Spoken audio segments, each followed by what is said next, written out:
I was getting ready to go to my mother-in-law's funeral when I got a surprising call. The person on the other end told me not to come and instead go back to my parents' house in the countryside. Confused but following orders, I went back home to the rural Midwest where I grew up. Later, my husband explained that his sister, Jessica, who he hadn't talked to in a long time, had shown up. Jessica's first words after hearing about our mother's death were about the inheritance she'd get. I couldn't believe she was thinking about money at a time like this. I decided to stand up for my mother-in-law's memory and confront Jessica. We argued a lot, and in the end, she ended up in jail. My name is Kristen, and I'm just a regular housewife. My husband, Charles, works at a company, and we're usually pretty happy together. I know a lot of women struggle with their in-laws after getting married, but I've been lucky. I had a great relationship with my mother-in-law, Charlotte. Kristen, what do you think of this cardigan? I needed it thinking it might suit you. For me? Thank you. It's adorable, and your knitting is really impressive. I'm glad you like it. The wind is getting chilly, so be careful not to catch a cold. Absolutely. Hey, if it's all right with you, could you teach me how to knit sometime? That's how it went. Charlotte's smile was always warm and kind. She meant a lot to me. She even helped us out financially sometimes. I loved her like a second mom. But then Kristen, Mom passed away in the hospital. I found out just the other day. Her death shocked me, and I couldn't eat much for a while. It's hard, but I have to accept it. Charlotte had been fighting terminal cancer for years, going through tough treatments. Even when I visited, she always greeted me with a smile, trying not to worry us. I couldn't just cry forever. I decided to remember her with a smile. So I was getting ready for her funeral, which would be at my husband's family home. Then, out of the blue, my phone rang. It was my husband's family calling. He had gone ahead to prepare for the service. Maybe he forgot something. I answered, expecting it to be him. But instead, I heard, Kristen, don't come to the funeral. Go back to your parents' house in the countryside right away. My husband's voice sounded panicked through the phone. Wait, what? You want me to go back to my parents' house? Why are you so worried? Sorry, there's a problem at the venue. I'll explain when we meet. I was confused. What problem? He seemed really flustered, which was unusual. Okay, calm down. I'll go to my parents' house as you said. Take a cab. I'll be there soon. Bye. He hung up abruptly. I had so many questions, but if Charles said to go, there had to be a good reason. So I changed my plans and headed to my parents' house feeling pressured. Kristen, what's going on? Isn't today Charlotte's funeral? Come inside first, and I'll explain. When I told them what happened, they were just as confused as I had been. But we couldn't discuss much without Charles. We waited anxiously for him. About an hour later, he rushed in. Kristen, are you okay? I'm fine, but what happened to your hand? I noticed my husband's hand was wrapped in a bandage. He touched it with a pained expression and began to explain what had happened at his parents' house. Turns out, my husband has an older sister named Jessica, who's caused trouble for the family since she was young. She's had lots of problems with the police. Despite all this, his mom, Charlotte, never gave up on Jessica. She even took responsibility for Jessica's debts, believing she'd pay them back. But Jessica broke her promise and left home. That was the last they heard from her until the day of their mother's funeral. She showed up asking about her inheritance right after Charlotte passed away. My husband was furious. How could she ask about money at a time like this? He told Jessica she was cut off from the family long ago, and to Charlotte, her real daughter was me, not Jessica. What? Kristen? Who's that woman? It's ridiculous if she can inherit and the real daughter can't. Jessica's face turned red with rage upon hearing the truth. She grabbed my husband's phone and stormed out of the house, spewing hostile words. Apparently, she bit my husband during the confrontation, causing his injury. I quickly locked the phone remotely, but it seemed she might have figured out our address and seen Kristen's face in the contacts and photos. Oh my, I can't believe this. I was stunned to hear about my husband's sister for the first time. And it was shocking to know she was such a terrible person. I'm sorry for keeping this from you. It's a family issue. My husband apologized with a pained expression. We were trying to figure out what to do next, trying to comfort my distressed husband. Well, we should probably avoid our city home for a while, just to be safe, he suggested. Is our rural home address secure? Yes, I didn't save it on my phone just in case. We decided to stay at our rural home. As the new day began, the sun rose and the birds sang.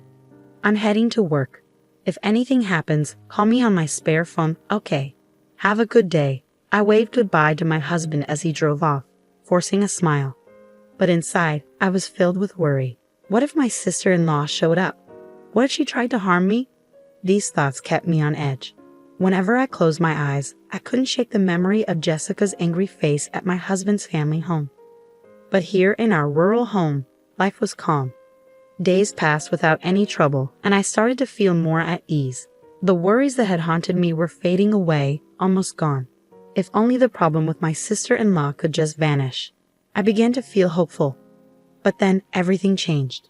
Hello, are Charles and Kristen here? That day, a police officer from the local station showed up at our door. What's going on?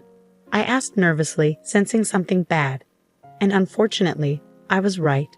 Our city home had been broken into, and the police had just been called to the scene. I quickly contacted my husband, and we hurried back together. When we got there, it was chaos. Every drawer was open, like a tornado had hit. Is anything missing? The officer asked. We checked with them inside the house. Thankfully, our important documents and valuables seemed untouched, but a few $100s were gone from our dresser. Also, there have been reports of a suspicious woman hanging around the area lately, the officer added. She was yelling things like, "Come out and pay me back," in front of your house. Charles, could that be? I trailed off, already knowing the answer. My husband nodded, confirming my suspicions. We explained the situation with Jessica to the police.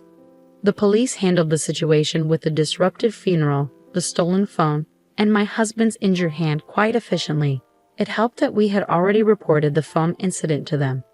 We had to give a detailed statement at the police station and didn't return to our rural home until it started to get dark. Thankfully, the burglar was caught soon after. And as we suspected, it was Jessica, my sister-in-law. The police told us that she had the audacity to stay in a hotel near our house after the burglary. They arrested her while she was casually getting a massage from room service, using the money she stole from us to pay for it all. Even though Jessica admitted to the crime, she was denying the burglary. It seemed that when family was involved, things got complicated. We were called back to the police station. We entered the room guided by the officer, and there sat Jessica, sulking in her chair. Suddenly, she spoke up indignantly, accusing my husband. "Charles, how could you betray your own family like this? It's unbelievable." Jessica showed no remorse. She didn't seem to think she had done anything wrong. She probably acted the same way during the police interrogation. According to her, she didn't break into the house to steal. She claimed she came to discuss inheritance matters. But since we weren't home, she said she had no choice but to break in. Even the money she took was just for her expenses nearby, she argued. In essence, Jessica was blaming us for everything. It was such a selfish and narrow-minded way of thinking. Knowing that such a dangerous person held a grudge against me was frightening. If I had encountered her alone, who knows what could have happened? Just the thought made me shiver. Meanwhile, Charles and Jessica were in a heated argument. "You've got some nerve showing up after all this time and acting like you're part of the family. Give me back my phone," Charles demanded. Fine. I'll give it back. You locked it right away," Jessica conceded. "I couldn't even use it properly, just like you, huh? Besides, family is family, isn't it? Both Mom and I cut ties with you a long time ago. That means you have no business with her inheritance. Oh, and leaving all her money to a stranger's daughter instead of her own. Was the old hag out of her mind or what?" I couldn't bear to hear such disrespectful words about Charlotte, so I found myself shouting before I even realized it. But Jessica just glared at me, clearly annoyed. "You're that Christian woman, right? The one who stole the inheritance that was supposed to be mine." "No, I didn't steal anything. What are you talking about?" I tried to defend myself, but Jessica's intense stare made me feel uneasy. I couldn't find the right words. It felt like she could see right through me, and she began to laugh, as if she had won. At that moment, the police officer intervened. "Let's all calm down. It seems there's a lot to discuss, so why don't we have a family discussion first?" He must have decided it was a family matter. "We can talk about the charges and everything else later," he said, bringing the situation under control. Later, we gathered for a formal discussion at my in-laws' house. The living room, filled with tension, was adorned with carpets, and Charlotte's relatives sat around a large table. It was Jessica who spoke up first. "If you give me my share of the inheritance, I'll forgive all the past conflicts. You should thank me for being so generous," Jessica said arrogantly. It wasn't surprising. She hadn't changed in over a decade, so we didn't expect her to change in just a few days. She kept insisting, "Give me the inheritance, drop the charges."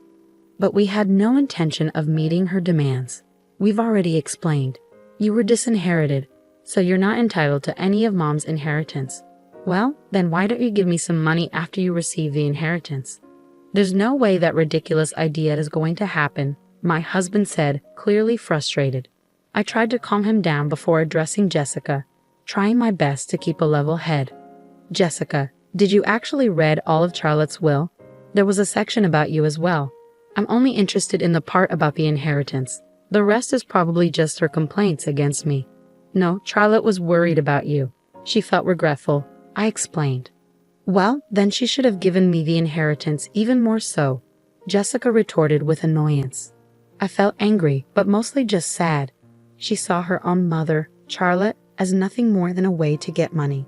"Charlotte didn't leave you any money because she knew it wouldn't change you," I said, not waiting for her response. "I won't let someone like you have any of Charlotte's money." "You're telling me you've got some nerve considering you're not even family." "I don't want to hear that from someone who abandoned their own family ties," I shot back. Jessica seemed taken aback for a moment, then her eyes narrowed, glaring at me intensely. It was a frightening look, but this time I didn't look away. "There's nothing more to discuss. Please leave now," I said firmly, meeting Jessica's intimidating gaze. Suddenly, Jessica lunged across the table at me, driven by rage or fear.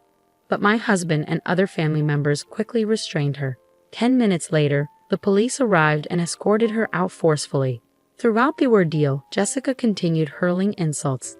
But by the time she was placed in a patrol car, she seemed defeated, slumping her shoulders. Later, I learned that Jessica was sent to prison. Our report of the incident was officially accepted. It turned out that Jessica had significant debt from loan sharks, which explained her obsession with Charlotte's inheritance. Regardless, she was expected to have a miserable life behind bars. She just doesn't understand unconditional love. She made her choices, and now she has to face the consequences. We reflected on the recent events in our home, which was finally back to normal after a long time. As my husband lit incense in front of my mother-in-law's portrait, he remarked, "I was surprised to see you stand up so bravely, Kristen." Well, that's because I read mother-in-law's will again. The truth is, I revisited my mother-in-law's will the day before I spoke with my sister-in-law. I hadn't had the chance to read it thoroughly before. The will was like a heartfelt letter from Charlotte, filled with her deep emotions. Every word touched my heart. Charlotte had always cared deeply for her family. She held no grudges and only wished for our happiness as a couple.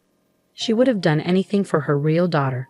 Holding my cardigan close, tears welled up as I thought about my mother-in-law. Seeing me upset, my husband tried to cheer me up. "Kristen, can you teach me how to knit too?" "Of course, I'll teach you the knitting technique Charlotte used," I said, wiping away my tears with a smile. "We'll cherish her memory and use her inheritance well." From that moment on, I promised myself to live a happy life, honoring Charlotte's memory.